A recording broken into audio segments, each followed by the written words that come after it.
Welcome to The Source, where we combine the headlines with in-depth conversations with the newsmakers themselves. I'm Pinky Webb. Today on the program, Israel retaliates and orders a complete siege of Gaza as Hamas threatens the lives of dozens of hostages. 2 Filipinos hurt and 7 still unaccounted for in the midst of the escalating Israel-Hamas war. What kind of assistance is the Philippine government offering to Filipinos caught in the crossfire? Philippine Ambassador to Israel Pedro Juni Lailo Jr. and Migrant Workers Department Officer in Charge Hans Kakdak joins us in the program.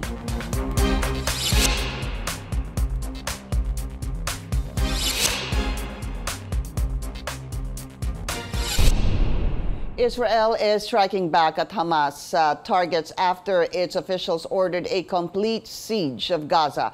Hamas warned civilian hostages will be executed without warning, and the horrendous act will be broadcasted if Israel targets people in Gaza. In the midst of the war, CNN's chief international correspondent Clarissa Ward and her team were forced to take shelter from rockets near the Israel-Gaza border. So forgive me, I have a slightly unelegant position, but we have just had a massive barrage of rockets coming in here, not too far from us. So we have had to take shelter here by the roadside. We're just about 5 minutes away. Gaza is in that direction. We can hear now a lot of jets in the sky. We could also hear the Iron Dome intercepting a number of those rockets as they were whizzing overhead and making impact in that direction, not too far from here. We came to this location because this was ground zero for this entire operation of carnage. Hamas militants came on a pickup truck. This was the first place where they breached that border wall, and they basically drove down this strip, just spraying lead wherever they went. We saw, in fact, I was just grabbing it before that happened and we had to hit the deck, but heavy weaponry being used. It's saying we can get up now. Where are we moving to? Sorry, just one second. Let's come up and go this way, and then. All right, so now I can show you the scene here.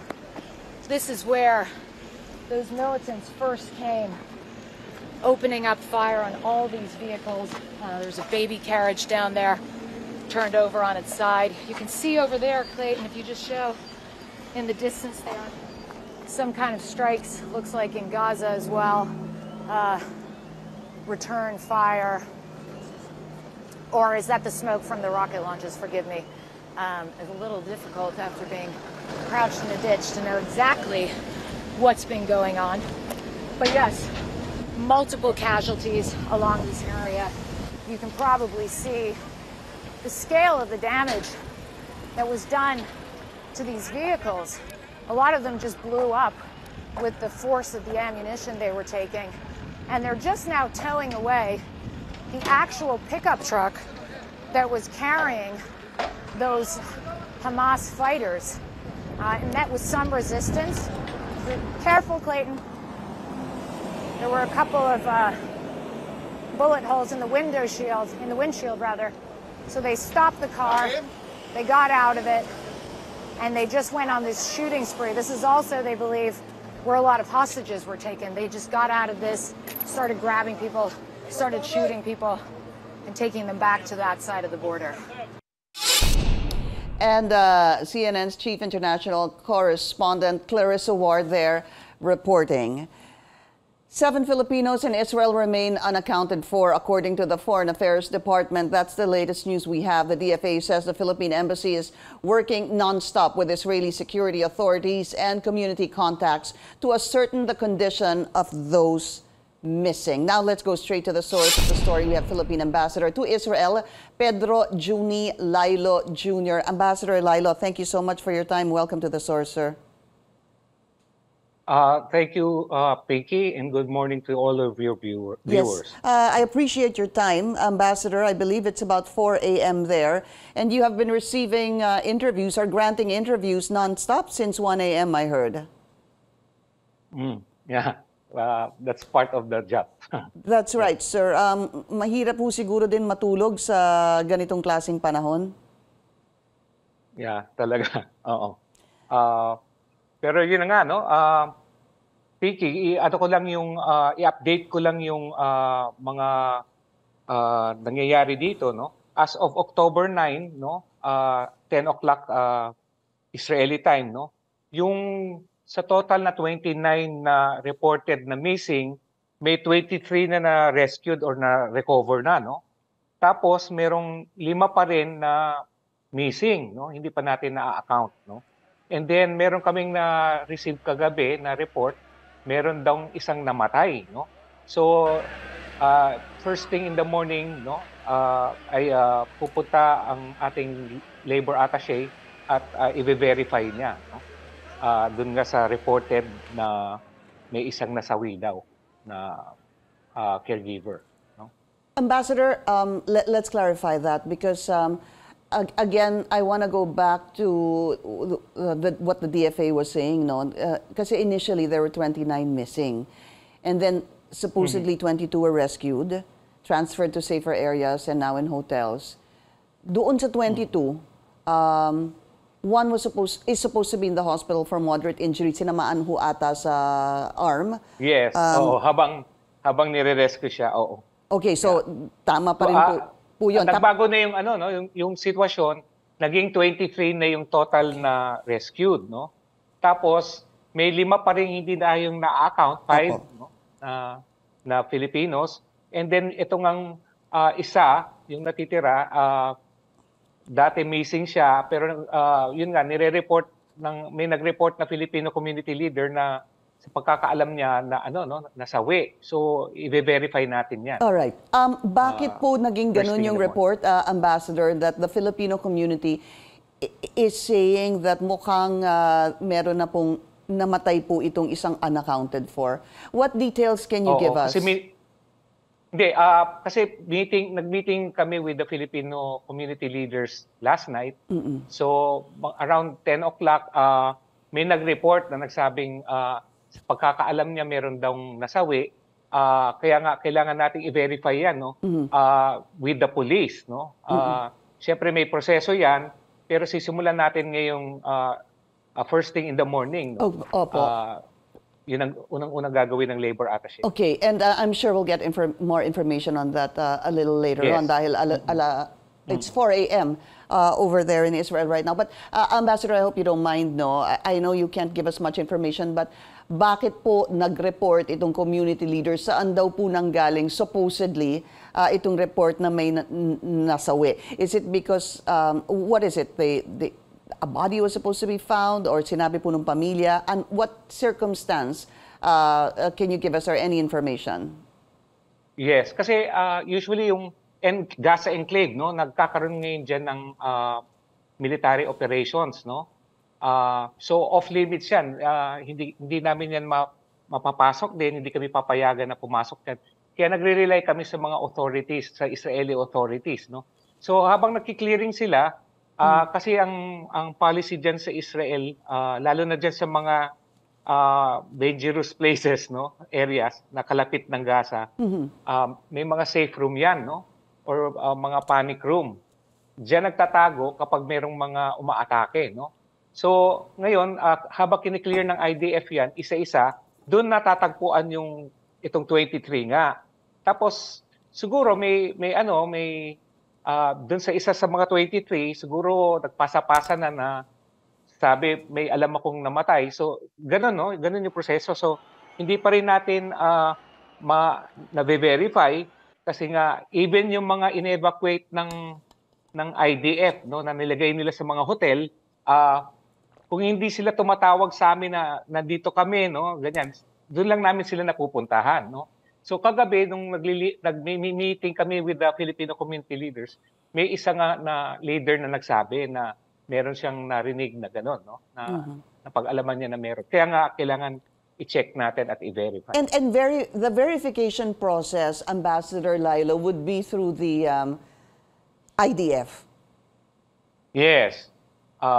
Sila lang yung kasi sila lang nakakapasok at sila yung nakikipaglaban, no, na para mapatalsik nila yung ma-neutralize nila yung mga Hamas. But, Yes. but Ambassador, there's supposed to be also a report out of this 29, ano, that you've just updated, that there's supposed to be one wife that allegedly saw her husband in a video circulating on social media as one of those that was taken hostage and brought to Gaza.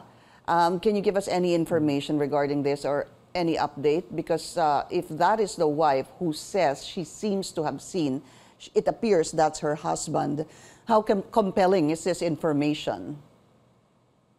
Yun na nga, no? We treat it as compelling, pero again, kailangan tayong maging maingat.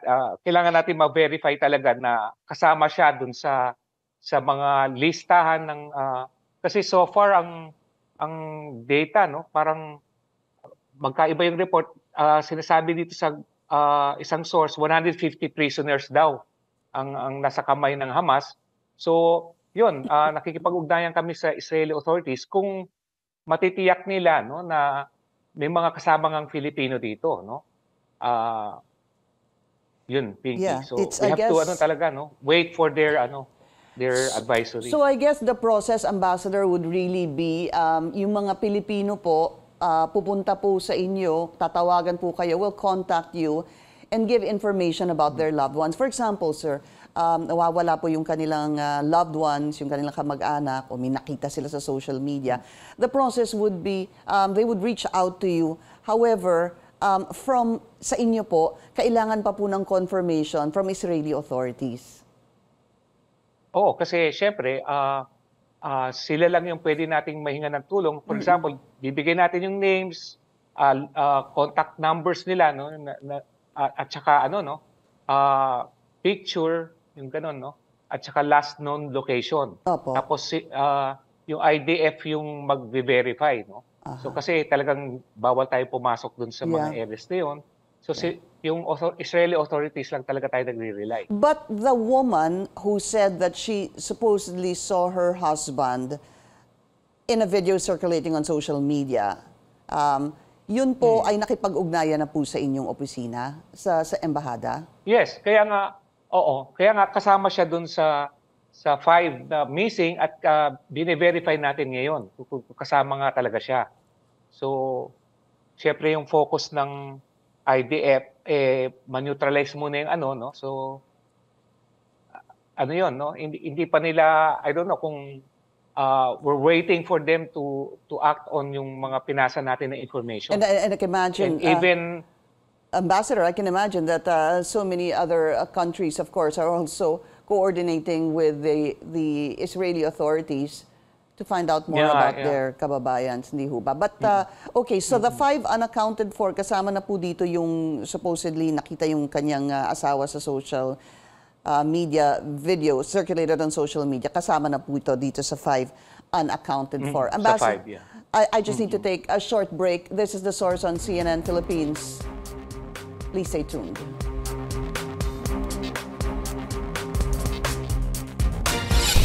You're watching The Source on CNN Philippines. I'm Pinky Webb. Our source today, Philippine Ambassador to Israel, Pedro Juni Lailo Jr. Ambassador, I hope you don't mind. I just need to clarify, ano po. Kasi doon sa 29, dalawa po yung supposed to be nasa ospital. Yung isa tinamaan ng bala while being rescued and the other one, I believe, from smoke inhalation. Ito pong supposed to be na you need to verify na namatay. Hindi po ito isa doon sa dalawang na ospital. Hindi. Okay. Hindi. Kasama siya sa missing, no? I see. Na verify dapat 6 yung missing, no? Pero may nag-report nga na namatay na yung isa, no? So, yun ang bini-verify natin. Kaya yung hindi na siya sinama, no, dun sa missing kasi nga may report na namatay na nga daw siya. Yeah, so i-verify lang natin. Ang lumalabas is 5 unaccounted for and 1 parang for confirmation kung totoong kung talagang Tapos namatay. Doon sa last report kasi natin, 7 yung missing, yung isa na natagpuan na, so kaya dumagdag doon sa rescued. Right. Tapos yung isa nabalitaang namatay. Yun. Ambassador, could you help us understand, ito ho bang the injury, let's say those unaccounted for, ano po, magkakasama ho ba sila? Isa ho ba silang pamilya? Where were they when the assault happened? Malapit ho ba sila sa... Actually, sa isang area lang yan, no? Concentrated. So, syempre, magkakakilala yan, mga caregivers doon, no? Doon sa, ano yan, no? Kibbutz Berim, no? Diyan lahat yung sinasabing nung inatake ng Hamas, may kinuhang mga ano, no? Mga hostages. So, bini-verify lang natin ngayon kung doon sa sinasabing na nakuha, may kasamang mga Pilipino. No? So, yun ang inaantay natin. Yun yung 5 pa na unaccounted for. Kasi, go ahead, Ambassador. Oo. Kasi kaya natin unaccounted for, kahit sa social media, kahit sa cellphones nila, hindi na sila matawagan. No? So, yun na nga. Binigay na natin yung information sa Israeli authorities na hoping makakuha tayo ng feedback. Yeah, no, sa but nila. those 5 are, again, just to clarify, Ambassador, they were staying pretty much in the same area. Yes. Okay. Oo. And what are their profiles? Are they caregivers? Because there's also reports of possibly of students. Yan. Oo, caregivers yan. Caregivers yan, tapos yung sinasabi na kumalat na sinabi may mga agro-studies, no, na students daw na Filipino, hindi po totoo yun. Kaya nga we're pleading na sana pag hindi naman verified yung information, wag naman ikalat, no? Kasi lalo tuloy nagko-cause ng fear at saka panic, no, sa mga kababayan natin. Lahat accounted for yung 310 na students, no? So ligtas naman sila, no? That's good to hear. Walang na yes. Opo. Walang, Ambassador, wala at the moment, are there a number of Filipinos at the moment, no, that are asking to be rescued? And if so, is there a place that the embassy has identified where they could be housed? Well, so far wala naman tayong natatanggap na ganon.